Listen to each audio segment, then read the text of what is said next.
Okay, magandang umaga po sa inyong lahat mga minamahal ko mga kababayan. At syempre, bago po tayo mag-umpisa, hinihingi ko po ang inyong suporta na wag po kayo mag-skip ng ads para nang sa ganon ay patuloy po natin mapaglingkuran ang ating mga kababayan. At syempre, bagong lahat, magandang umaga sa ating butihing Pangulong Ferdinand Marcos Jr. At syempre, sa ating mga kababayan Luzon, Visayas, Mindanao. Okay, mga kababayan, sa araw pong ito mga minamahal ko mga kababayan, pag-uusapan natin ito pong apat po, kung tama ko apat na mga membro ng 18 Marites o 18 Maleta Boys. Ngayon, ewan ko lang kung totoo to pero nabasa ko at sa ibang mga vloggers ay napapanood ko din na sinasabi nilang binawi, inatras yung testimonya laban dito kay Pangulong Ferdinand Marcos Jr. at maging kay dating House Speaker Martin Romualdez at sa iba pa, lalong-lalo na dito kay Saldico. At alam nyo ba na sinasabi naman ngayon ng iba na kaya daw nagbago yung testimonya ng apat na ito dahil sa tinakot at inaalok sila ng pera ni dating House Speaker Martin Romualdez. Teka, ayusin natin to. Ngayon mga minamahal ko mga kababayan, kay Boying Rimulya mukhang nabasa ko rin yan na mukhang ganun ang kanilang iniisip at nakarating sa kanila. Pero para sa akin, mas pabor ako sa ginawa nitong apat na Marites. Dahil sa umpisa pa lang, talaga namang marami tayong nakitang butas. Marami tayong nakitang kasinungalingan. Paiba-iba, pabago-bago mga testimonya. Mas maniniwala pa ako na kaya nagsalita itong mga ito para sirain si Pangulong Ferdinand Marcos Jr. Dahil sa binayaran sila. Kung maalala ninyo, sabi ng NBI, may natuklasan sila na itong mga Maleta Boys na ito ay binayaran o inalok ng 5 million kada isa. Kasama na dyan si Baligod. At kung di ako nagkakamali, syempre mas malaki ang pera ni Baligod. Dahil siya ang humaharap o nagmumukhang team leader ng 18 Marites na ito. Ngayon, para sa akin, meron akong nabasa sa isang artikulo o meron akong nabasa patungkol sa batas na kahit mabaguhin ng apat na ito yung kanilang testimonya laban kay Pangulong Ferdinand Marcos Jr., hindi nangangahulugan na babaliwalain na ito o bawawalang bisa na ito. Siyempre, pag-aaralan pa rin ng korte, ng prosecution, kung dapat bang paniwalaan yung kanilang bagong testimonya, yung bago nilang affidavit na ginawa. Alam niyo, sa totoo lang nakakalungkot dahil sinasabi ng apat na ito na yung affidavit na pinirmahan nila ay may dati ng gawang istorya na kung saan hindi naman talaga nila naranasan yung mga nakasaad doon. Yun ang sinasabi natin dyan. Sa umpisa pa lang, di ba? Sinasabi na natin dito na yung 18 Marites na yan, bago pa man ito si Gutesa, dati nang nakahanda yan para sirain ang administrasyong Marcos. Nilabas yung 18 Marites na yan dahil ang pinaka-mission niyan ay wasakin, sirain ang pangalan ng magpinsang Romualdez at Pangulong Ferdinand Marcos Jr. Ngayon, dahil binawi, makinig kayo, dahil binawi ng apat na ito yung testimonya nila laban dito kay Pangulong Ferdinand Marcos Jr.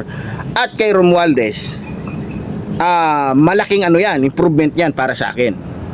At least mapapatunayan na itong si Romualdez ay siniraan lamang. Para sa akin, sa totoo lang bagamat galit ako kay Romualdez ngayon dahil nga sa may nagpapakitang mga ebidensya na talagang kasabwat siya ni Saldico, pero dahil nga sa mayroon pa itong proseso, hintayin natin. Ngayon, para po sa akin, ito na yung sinasabi ko sa inyo. Bagamat tayo'y dinadramahan, kung ano-ano ng mga drama ang sinasabi ng mga 18 maleta boys, sa umpisa pa lang, wala na akong pinaniniwalaan sa mga yan.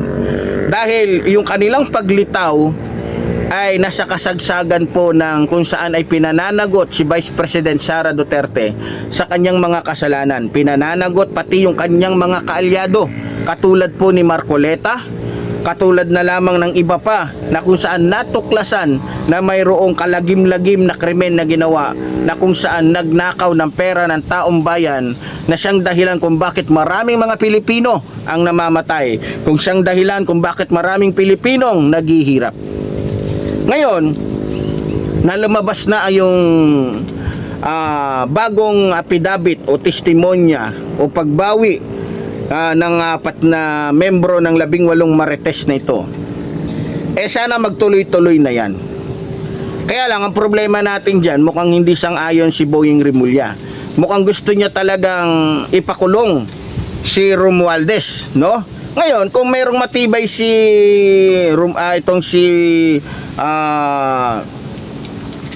Ombudsman Boying Rimulya laban dito kay Romualdez, wala naman akong problema doon.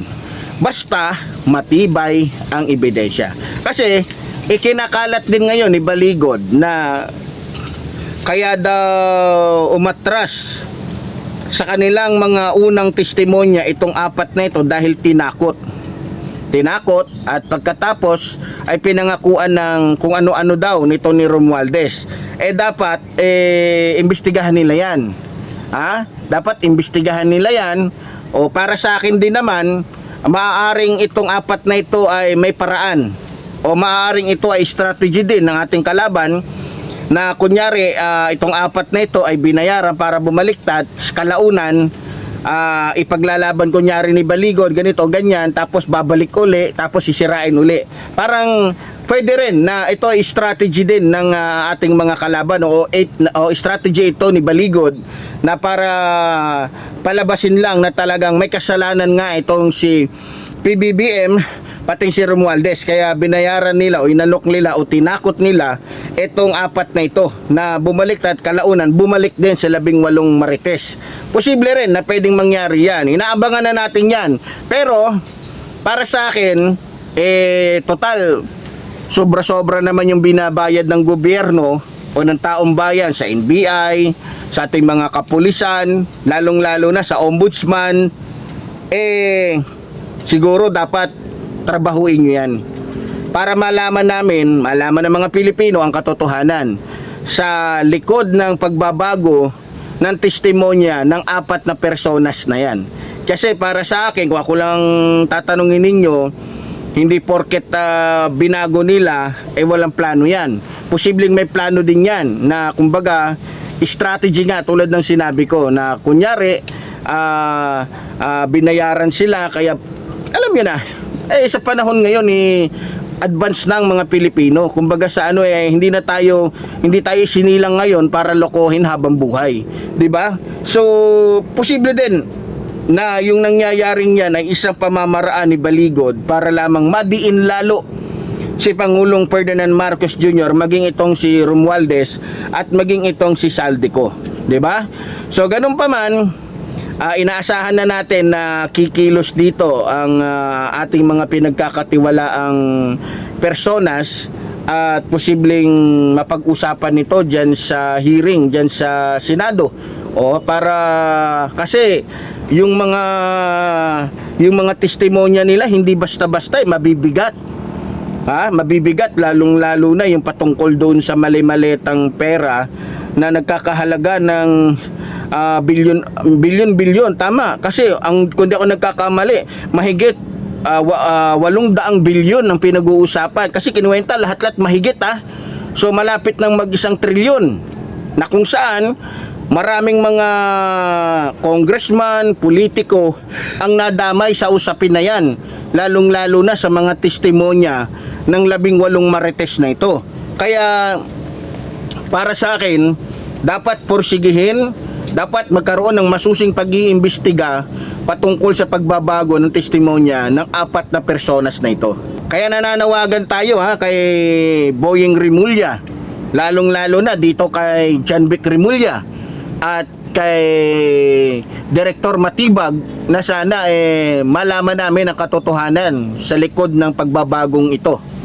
So ganun pa man mga minamahal ko mga kababayan, kung ito naman ay totoo at yung kanilang pagbaliktad ay talagang may katotohanan, ay mas maganda.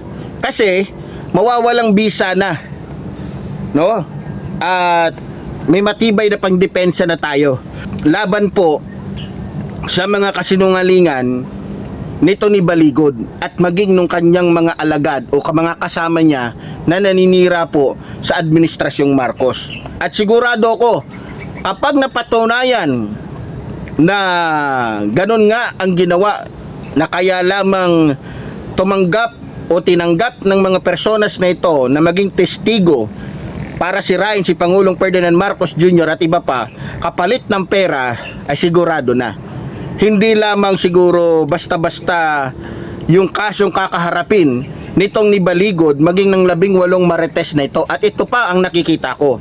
Kapag naipit na itong mga ito, posible na lumabas o ikanta na rin ng mga ito kung sino ang mastermind sa kanilang pagpapakalat ng mga paninira. At kapag nangyari yon, yung mastermind na ito na planong sirain si Pangulong Ferdinand Marcos Jr. ay mas mananagot at masisira ang buhay nito, sigurado. At mawawala ang tiwala ng taong bayan sa kanya. Ako, sa akin lang sa nangyayari ngayon, naiisip nyo na ba, naiisip ko kung sino ang may pakana nito. Wala nang iba para sa akin. Yung isang babae dyan na nagsisikap na agawin ang trono ng ating mahal na Pangulo. Ganun lang kasimple yon. So muli po, tulad po ng sinasabi ng lingkod, mabuhay po ang ating inang bayan, mabuhay po nagmamahal sa ating inang bayan. Maraming salamat po.